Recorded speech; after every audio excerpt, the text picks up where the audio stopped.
CBS Evening News with Walter Cronkite.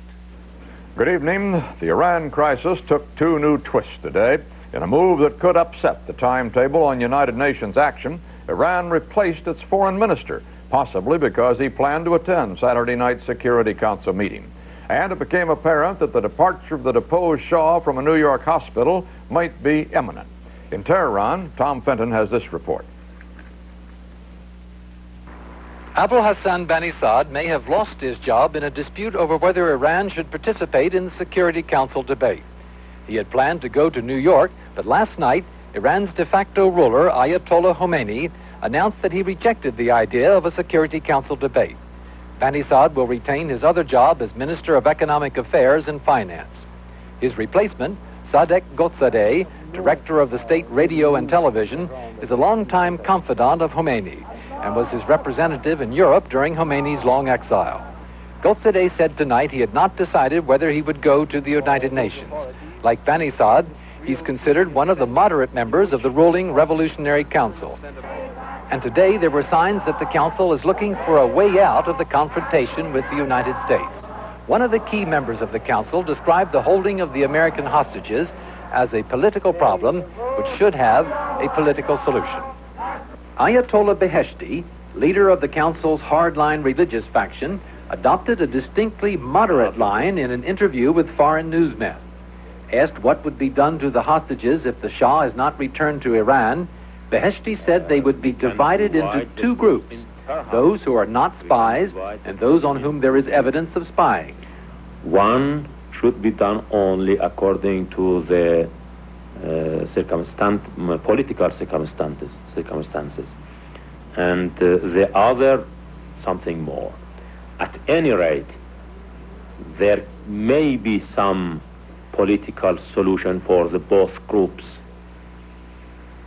The implication was that despite the demands of the militant students and their crowds of supporters around the American embassy, even those hostages deemed to be spies would not simply be left to the mercy of Islamic courts, and that some political deal might be arranged for their release.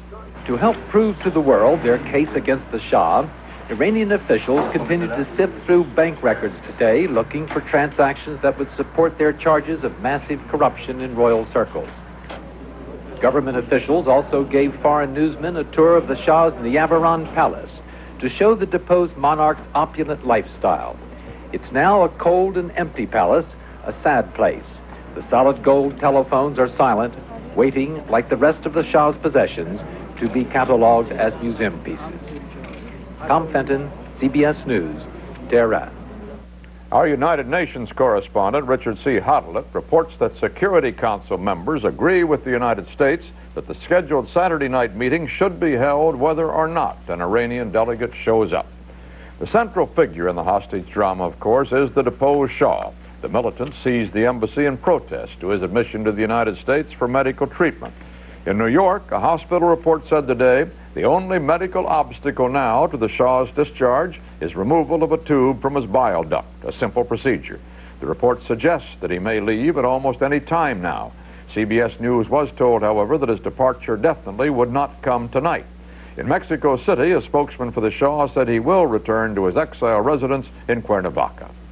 President Carter, feeling that Americans deserve to hear from him about the crisis in Iran, is holding a White House news conference tonight, which CBS News will cover live at 9 o'clock Eastern Time. Commenting on the hostage situation earlier today, Mr. Carter said, "The harming of innocent people is condemned by every law of mankind and God." Robert Pierpoint reports. The president used the occasion of the presentation of credentials by 6 ambassadors ranging from Algeria to Australia to emphasize the importance to world peace of the respect of governments for diplomats and the rule of law. The only way to bridge the inherent gaps between countries and to maintain peace and proper relationships is through the honoring of the integrity of diplomatic immunity.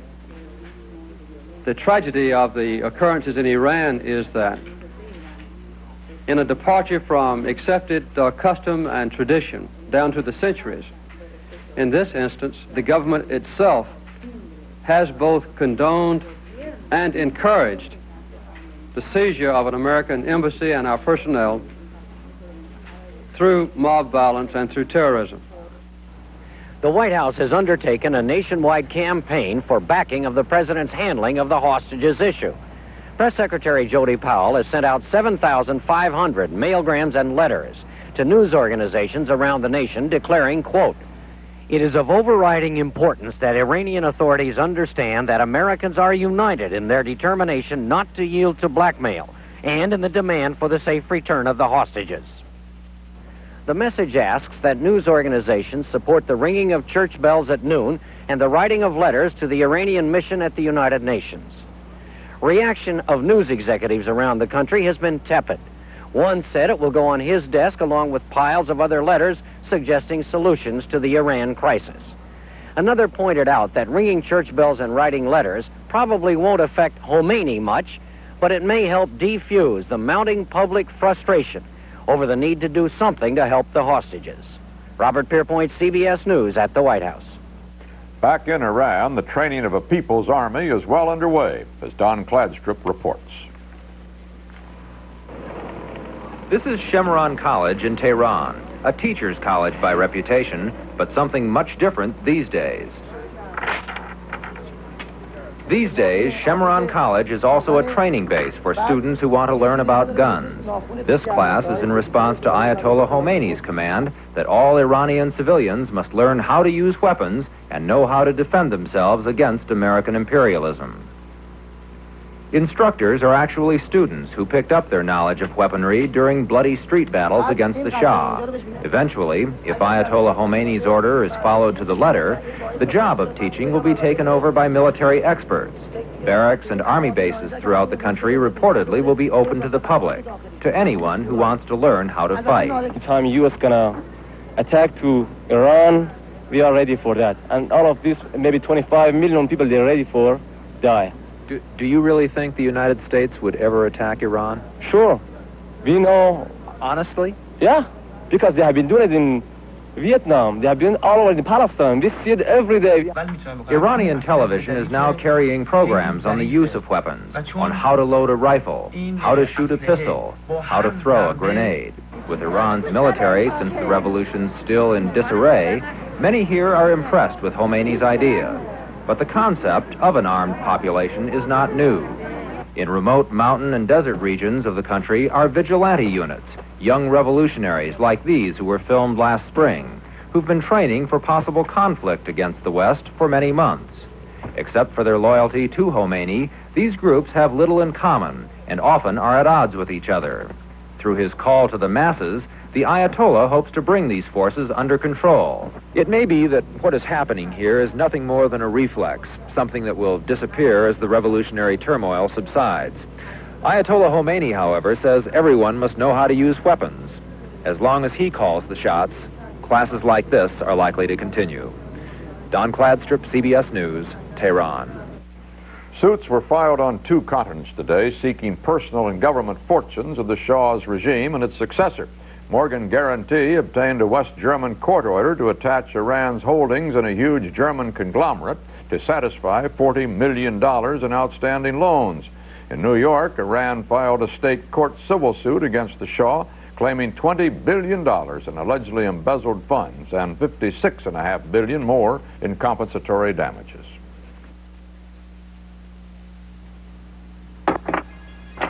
Icy. Hot. Icy Hot. Relieve minor arthritis and muscle pain for hours with Icy Hot. It works 2 ways. Icy Hot feels cool and soothing on your skin, while a sensation of penetrating warmth relieves pain deep in aching muscles and joints. Icy Hot. It's icy. It's hot. It's Icy Hot pain relief. Really coming down. You're gonna get soaked. No, I'm not. Watch this. I open the door a crack, push the button. He's covered. I'd like to see that again. The Totes one-hand automatic. Push the button, you're covered. The Totes automatic, big enough for 2. Windproof, built to last. It folds small in a flash. The Totes one-hand push-button automatic. It's a great gift. An Air New Zealand DC-10 carrying 257 persons on a sightseeing flight crashed into the slopes of a volcano in Antarctica today, apparently killing all aboard. 21 Americans were among the dead in what would be history's fourth worst air disaster. One of the crew was New Zealand mountaineer Peter Mulgrew, an associate of Sir Edmund Hillary, conqueror of Mount Everest. The cause of the crash was not known, but Navy spokesman said the mountain was shrouded by low clouds. It was the third fatal crash of a DC-10 this year. Charles Crawford, recently back from Antarctica, has this report. The brochure offered a 12-hour non-stop day trip to the bottom of the world. This is what they went to see: the spectacular ice-locked continent of Antarctica. CBS News videotaped these scenes just a few days before the ill-fated flight left New Zealand. A flight that was to loop around Mount Erebus, the 13,000-foot volcano on Ross Island, and cross over McMurdo Station, the largest U.S. base in Antarctica. During the last radio call, the pilot said he was beginning a descent. With the tourist flight reported overdue, U.S. Navy ski-equipped C-130s and jet-powered helicopters began the search for the DC-10. Early this morning, the charred wreckage was spotted, 1,500 feet up the north slope of Erebus. Surface temperatures are about 10 below zero. There are no signs of survivors. The crash occurred just one day before the 50th anniversary of Admiral Richard Byrd's flight over the South Pole, a flight that marked the beginning of air exploration of Antarctica. Charles Crawford, CBS News, Los Angeles. Pentagon analysts, after viewing data from New Zealand, have concluded there was no radioactive fallout in New Zealand rainwater collected 2 weeks ago. They said the report of such a fallout from a nuclear explosion was based on a contaminated laboratory sample. The analysis leaves still a mystery, the bright flash over the southern hemisphere recorded in September by a U.S. satellite. When the only sound is the frozen silence of winter, you go to work, throwing mountains of snow back into the sky. And when the track becomes a railroad again, it's Miller time. Time to head for the best tasting beer you can find, Miller High Life. If you've got the time, we've got the beer. Miller Beer. Miller Beer. In your windshield is an invisible chemical called polyvinylbutyrol. This chemical, made by Monsanto, could save your life in an accident. No chemical is totally safe all the time, everywhere. But to make driving safer, we need chemicals like polyvinylbutyrol. That's why every new car sold in America has a laminated safety glass windshield. Without chemicals, life itself would be impossible. A Secret Service agent assigned to protect Senator Edward Kennedy as a presidential candidate seized a screaming woman with a hunting knife in his Senate office today. She did not get near Kennedy himself, and the only injury was a slight cut on the agent's wrist. Authorities identified her as 38-year-old Susan Osgood of Boston. Her family said she had a history of mental problems. Representatives of flight controllers and airline pilots last week charged that breakdowns in computers controlling air traffic were becoming a serious menace to safety. Now comes a new episode indicating just how serious that menace can be. David Dick reports. Incoming traffic at the Dallas-Fort Worth Regional Airport numbers 50 to 55 planes an hour at peak times. In one corridor of airspace alone, called the Texarkana High Altitude Sector, there may be 15 to 20 planes at any given moment. It is the responsibility of the Air Traffic Control Center to make sure all these planes, these blips on a screen, are separated by at least 1,000 feet vertically, 5 miles horizontally. But yesterday, there was a computer failure, and during the time it took to restore the system, there was a near miss. 2 American Airlines jets with a total of 230 people on board inbound to the Dallas-Fort Worth Airport, one from Nashville, the other from Little Rock. The plane on top, 31,000 feet. The plane on the bottom, 28,000 feet. The gap began to narrow. The computer in the control center failed, and after 20 crucial seconds, the error was finally spotted with the planes only 600 feet apart. The pilot of the plane on top was told to pull up, and he did. Disaster was averted. We won't say that we're placing any blame on the controller for a mental lapse. The controller was aware of the fact that he did have 2 aircraft. What caused his distraction was equipment failure. Last Sunday, there was another computer failure here. A short in this piece of cable was blamed. The FAA says an investigation continues to determine the cause of yesterday's outage. The president of the Airline Passengers Association called it an incredibly dangerous situation that exists not only here, but throughout the country. David Dick, CBS News at the Dallas-Fort Worth Regional Airport. In Philadelphia today, a 106-year-old man arriving at a church for a birthday party for his 104-year-old sister was shot and killed. 2 of his friends also died, and a 4th person was critically wounded. A policeman said it looks like it was some sort of a madman with a gun who got out of a car at an intersection and started shooting. Police said the gunman returned to his car and drove off. Some grim facts of life for today's newlyweds were outlined at a hearing today of the Joint Economic Committee of Congress. Jay Janis, the chairman of the Federal Home Loan Bank Board, said that only 15% of potential home buyers can afford to meet current monthly mortgage payments. Some swear by the groundhog shadow, others prefer woolly worms to show what winter will be like. But the National Weather Service put its faith in its Climate Analysis Center. That group of meteorologists predicts that this winter, temperatures will be warmer than normal in the northwest and part of New England, below normal across a broad belt in the Midwest and Southwest. And the rest of the country, unpredictable, says the Climate Analysis Center, just plain unpredictable. The stock market today was up in heavy trading.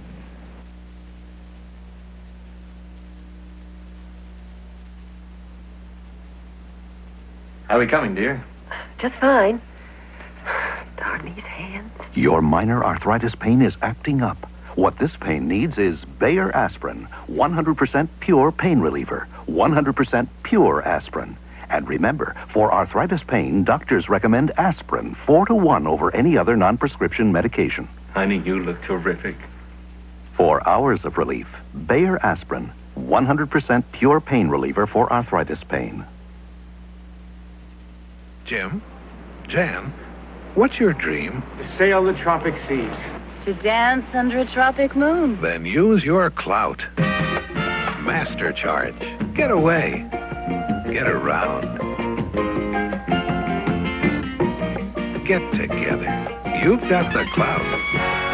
When you carry master charge, you carry clout. Get more out of life. Pope John Paul II was off on another journey today to a country whose population is almost totally Muslim. The Pope's mission in Turkey is to start healing a religious schism that began around the time of the Norman conquest. But his reception in no way brings back memories of his earlier trips to Ireland and the United States. Bert Quint has the story. On the flight from Rome this morning, John Paul was asked if he had any misgivings about coming to a Muslim country where terrorism is rife. His answer: the love is stronger as the danger. On his arrival here, he was met by the Turkish president, prime minister, and other officials, but none of the crowds that cheered the pontiff on previous journeys, nor was there any speech of welcome. The Turks feel that the visit comes at a bad time. A fragile new government has just been installed, supported in part by a Muslim fundamentalist group opposed to close ties with the West and with Christianity. Leftist and rightist terrorists kill an average of 3 persons a day.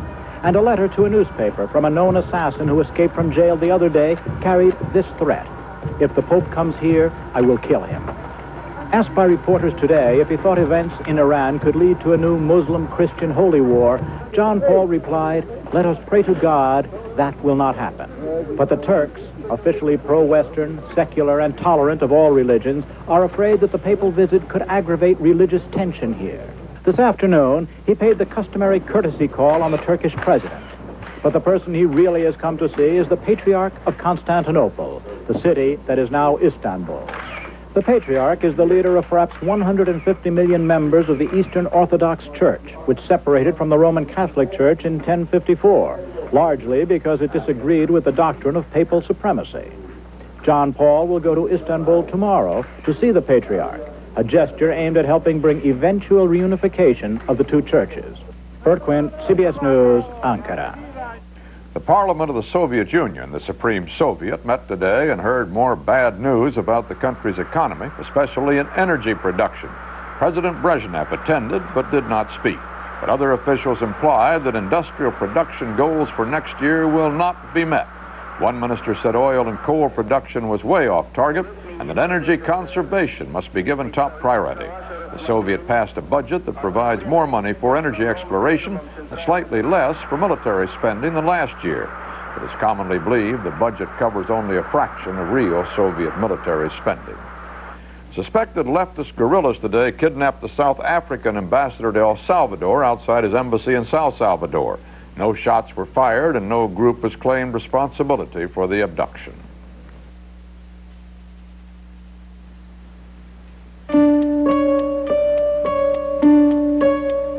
Don't blink. It's Boulevard Watch Time. We offer time to you in more beautiful ways than anyone else in the world.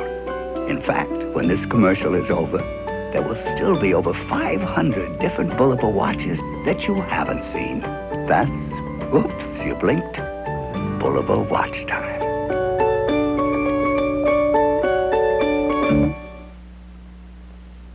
Think about it. Every time you mix a drink, 2/3 of what goes into your glass is mixer. That's the 2/3 that will make or break the taste. Maybe that's the reason more people mix with Canada Dry than any other brand. Canada Dry Club Soda has pinpoint carbonation for long-lasting bubbles. Canada Dry Tonic Water has a taste that's distinctively smooth. Think about it. 2/3 of your drink is mixer. So make your mixer Canada Dry.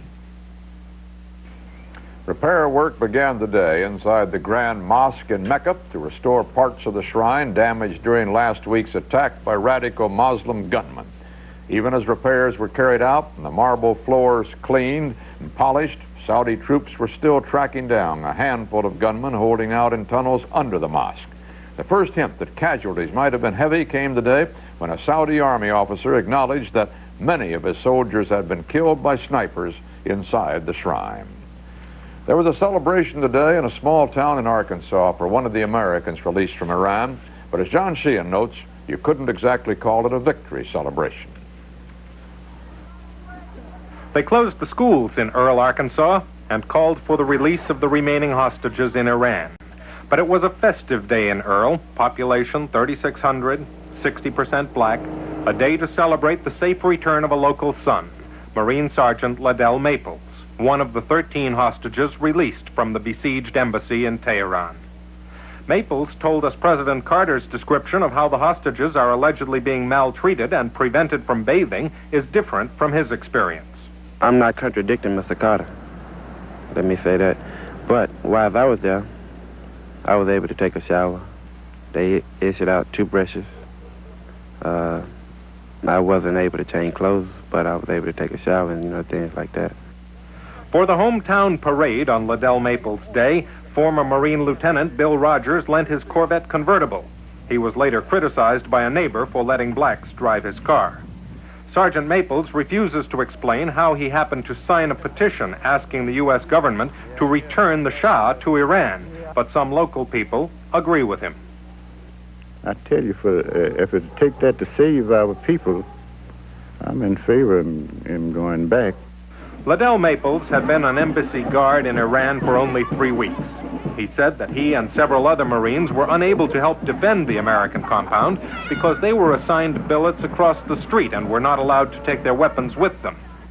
Maples was celebrated as a local citizen who had been personally involved in world events. And in Earl, that makes an authentic hero. John Sheehan, CBS News, Earl, Arkansas. It's a common nightmare these days with the plight of the 49 American captives in Iran on all our minds. What is it like to be held hostage?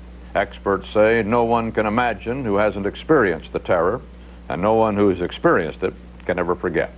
Diane Sawyer reports. All day the hostages hear the drumbeat of chanting, "Death to America, death to Carter, death to the Shah." They are tied to chairs and benches, isolated from their friends, though some of the released hostages say they were treated kindly, President Carter says others were depersonalized, unable to exercise or bathe or wash their hair, punished even for saying good morning. I've interviewed hostage takers who have kept masks on their hostages, who have kept their face turned away, who have told them to shut up if they say, I'm worried about my wife and children, because that makes it more difficult to kill a hostage if that becomes necessary. And apparently the hostage takers in Tehran are doing just those sort of things that's going to make it very difficult for them to attach to the hostages as people. Administration officials say, and private experts agree, that the Iranians holding the embassy are adept at psychological techniques to keep the captors from becoming attached to the hostages, and techniques designed to wear the hostages down, including, President Carter says, threatening them at gunpoint and urging them to say things they don't believe. We pray and hope that our government will not forget the Americans being held hostage here and will concede to the demands of the people of Iran. Are these Sergeant Subik's real views, or is some form of brainwashing going on? Or perhaps another terrorist phenomenon known as the Stockholm Syndrome, in which hostages adopt the views of their captors in subconscious gratitude for not being killed? Be tied when you had to sleep, to ask to go to the bathroom, to sit all day tied in a chair. That sets the stage for being terribly frightened and trying to find, therefore, something good in the people that have you, some reasonableness, even if you have to make it up. Whatever the ideological pressure on the hostages, the emotional pressure is unrelenting. Hank Siegel, who was a hostage in the Hanafi siege in Washington 2 years ago, remembers what obsessed him then. I don't think there's any anger. It's more of a fear that somebody will say the wrong thing or do the wrong thing, and that'll be the hostage's last minute on earth. Siegel and the experts warn that even an hour as a hostage dramatically changes your life. Something very radical has happened in your life, and you can't just take up your old life as though it hadn't happened. There's a sense that you have been through something that no one else can quite understand. And so the experts say that even if there's no physical harm to the hostages, the psychological damage may well be profound. Diane Sawyer, CBS News, Washington. And that's the way it is. Wednesday, November 28th, 1979. This is Walter Cronkite, CBS News. Good night. Excuse me, what did you have for breakfast? A stale Danish and a fresh waiter. And then? Indigestion. Indigestion, Pepto-Bismol. And what did you have for lunch?